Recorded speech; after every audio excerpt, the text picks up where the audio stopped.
Hi kids, and welcome back to the Astrology 33 channel. This is your November 2022 tarot reading. Thank you to those of you who like, viewed, shared, and subscribed to the channel. I appreciate all of that. For those of you new to the channel, as far as what we have in front of us, take out the cross spread as always, and I also pulled the 4 agreements, wisdom, oracle, and mudra card for you guys. We're actually going to start the reading off on Roman astrology today, so we have in front of us to get an idea of what your focus should be as far as that goes. Alright, so we have Taurus, and Taurus for you guys is your 11th house of friendships, groups, hopes, and wishes. Of course, there's going to be a full moon eclipse in Taurus during the month of November. And of course, we have Uranus there, and the node, and basically the North Node, that's part of what makes the eclipse happen. We also have Uranus, so yeah, once again, we were just talking about that, also in Taurus. And we have 10, so 10th house energy is Aries for you guys, and that relates to your career and social status. All right, so with all that out of the way, we'll get started. In the main situation position, we have the King of Wands, which is Leo energy, and challenging that, we have the Queen of Wands, which is Aries energy. So could be a career-related situation for some of you. You know, maybe there's a bit of a conflict where people are somewhat on the same page, right? We see 2 wands energies, but maybe there's 2 different approaches to how they want to do things, so that could be causing a bit of a clash. If we look at the cards side by side, they're looking almost in opposite directions, right? So it could just be as simple as that. Maybe you're not seeing eye to eye with someone this month. Now, for some of you, this could also represent 2 sides of your energy as well. And I feel like if that's the case, it could just be saying you might be called to step into a bit more of a masculine side of your energy this month, whereas maybe you're a bit more comfortable in the feminine side of things.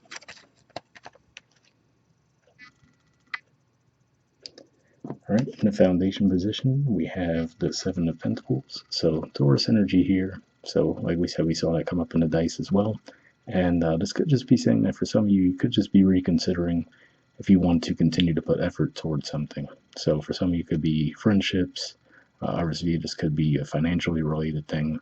But yeah, it looks like it's one of these things that you've put a lot of time and energy into to this point, but maybe you feel like it's not reaping the same level of rewards that it did in the past. All right, past energy, we have the 8 of Cups reversed. So this is a Pisces energy here, and to see this in reverse to me says that maybe there was something that you had been considering leaving behind, right? But for whatever reason you haven't done so yet. Could be saying that there's a lot of emotional ties around that situation too, but maybe you start to feel like you weren't quite as fulfilled in the situation as you were in the past. All right, present position, we have the 3 of Swords, so this is a Libra energy here, and for you guys, that's your 4th house. So yeah, for some of you, this could be a situation around your home environment. So for example, maybe you feel like others aren't pulling their weight at the same level that you are within your home environment, right? Like I said, for some of you, it could be career as well, especially given that we saw the 10th house come up in your dice. But yeah, it looks like there's definitely some disappointment there as well. And again, we see the swords coming from different directions and the one in the middle, right? So that could be what the difficulty is, right? Trying to find that middle ground between you and another person or even a group that you're dealing with, and the difficulties that come with that. All right, in the near future position, we have the 10 of Wands. So Sagittarius energy here, and this could just be saying that for some of you, you might already feel like you're taking on too much, or because you feel like you can't reach a compromise with someone, you may actually be tempted to take on too much. I would say either way, I would say it looks like this is asking you to look for a better way in the situation. All right, in the position of your influence on the situation, we have the Knight of Wands, Sagittarius energy, and the Page of Wands. So we're seeing quite a bit of Sagittarius energy. We also saw the 10th house come up in your dice. So this can be around your work environment for some of you. But it could just be saying if that's the case, maybe the key for you is to actually just get away for a little bit, right? Even if it's just a quick road trip somewhere. It doesn't have to be anything major. But I feel like that's saying just moving and getting a different perspective on things might actually help you in the situation. And this could also just be saying being a bit action-oriented, right? But not feeling like you have to take on everything. The Page energy wouldn't be able to take on the level of responsibility that the Queen of Wands or the King of Wands would be able to take on, right? So one of those things where it could just be saying that, try not to feel like you have to do everything by yourself. All All right. In the environment position, we have the Wheel of Fortune, Jupiter energy, and the Eight of Wands. So, seeing this come up here, I feel like this is saying that for a lot of you, you will actually have people who are willing to collaborate and cooperate with you this month. So if that's been your fear, right, like maybe in the past you haven't had people willing to cooperate and help you lighten your load around the situation. But seeing this energy come up here, I feel like this is saying that you will actually have people who are willing to do so. Part of you, maybe this is going to be due to the fact that we'll have Jupiter back in Pisces during the month of November. So it could just be a more supportive energy for you guys compared to when it was in Aries, or maybe you were feeling a little bit overwhelmed with career responsibilities at that time. So yeah, it'd just be saying that you might find a more supportive environment this month.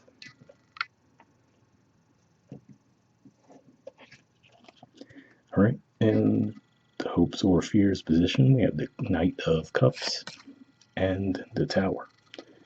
So you could look at it as this would be a hope and this would be a fear, but in a way I feel like this is saying that they're tied together, right? That you might feel like that if you do come forward with an offer of something, right, asking for help around a situation, you might feel like it would not go over well. And like I said, maybe that's because for a stretch you might have had to do a lot of things on your own, but given what I'm seeing in the environment this month, it looks like it's saying you will have that support around you. All right, and in the outcome position, we have the Queen of Swords. So Libra energy here, and definitely a good indicator that for me, things will be cleared up, right? So we talked about that Three of Swords energy being Libra energy as well. So yeah, this looks like whatever it is, given that the Swords energy could represent communication, I feel like this is saying that at a certain point, you get to the point where you're comfortable expressing what your needs are around the situation and actually being able to work out a balance between you and another. So, and like I said, if this is around your home environment, so just a super generic example, right? Given that Libra energy's fourth house energy for you guys, maybe with holidays coming up, right? You might feel like you have the responsibility to do way too much and you feel like there's other people in the environment that could help out, but you might not feel like they put in the same level of work that you do, right? So it could be as simple as that, just asking people to help you out with the chores around the house, things like that. Doesn't have to be a huge thing, but that's kind of what I'm picking up on there, where you might feel like you won't get the support you need, but if you communicate around it, it looks like it will go over well this month. All right.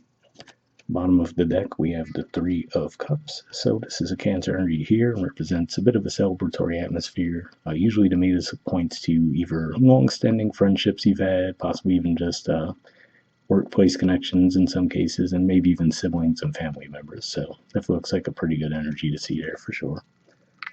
All right, moving on to your Four Agreements card, we have Relinquish Self-Importance. It says don't take anything personally. And the message says personal importance or taking things personally is the maximum expression of selfishness because we make the assumption that everything is about me. So interesting message there, right?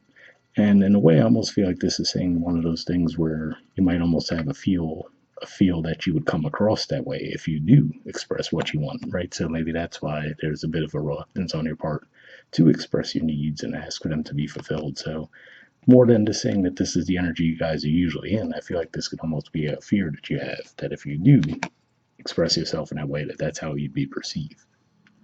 But obviously for some of you, it could be the traditional way the card reads as well. All right, moving on to your Wisdom Oracle, we have Here and Now. There's the artwork, and the number is 32. So let's see what that has to say. Okay, it says being fully present in the moment, living one day at a time. The Oracle's message: everything happens in the now, in the present. Only this moment counts. You have what it takes to handle anything today if you let go of the need to look into the future or reflect on the past. Be present and notice what is going on right now.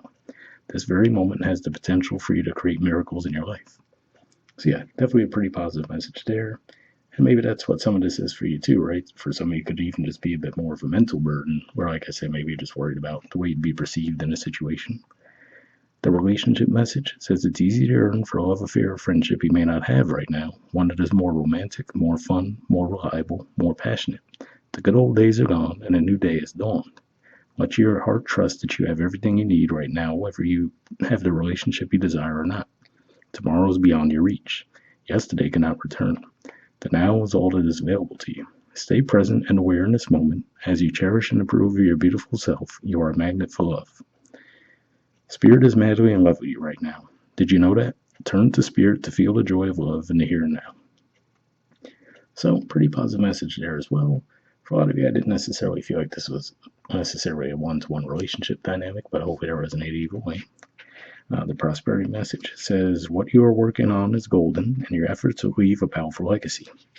Focus not on meeting a goal in the far-off future, but on creating your dream now, releasing your desire for an outcome, and owning what already exists. It will appear in the material world as if by magic. Claim your prosperity now. The essence is more important than the form. When you are immersed in prosperous thoughts, you automatically tune in to a sense of timelessness and unlimited potential. You can act as if, in spite of the temporary outer conditions. You are prosperous in this moment. What you think now becomes your reality. Stay present.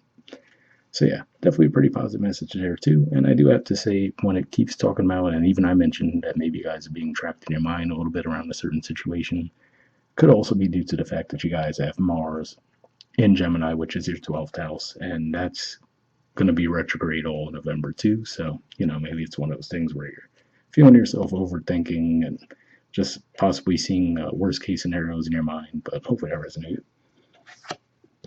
All right, and lastly, we have a Mudra for you guys. So this is your Mudra here. It's the Mandala Mudra, and the keyword for it is vision. Let's see if we viewed everything in the frame. Yep. So there we go. If you want to pause it to take a screenshot to read what it has to say, you can. But under benefits, it says awakens supreme devotion and enlightened attitude, improves concentration, evokes insight into the transitory nature of all things, serves as a physical expression of your own original nature. So if that sounds like a movie or thing to be beneficial for you guys, I will put the name in the description of the video as always. We'll wrap up there, and I'll see you guys next month. All right, bye.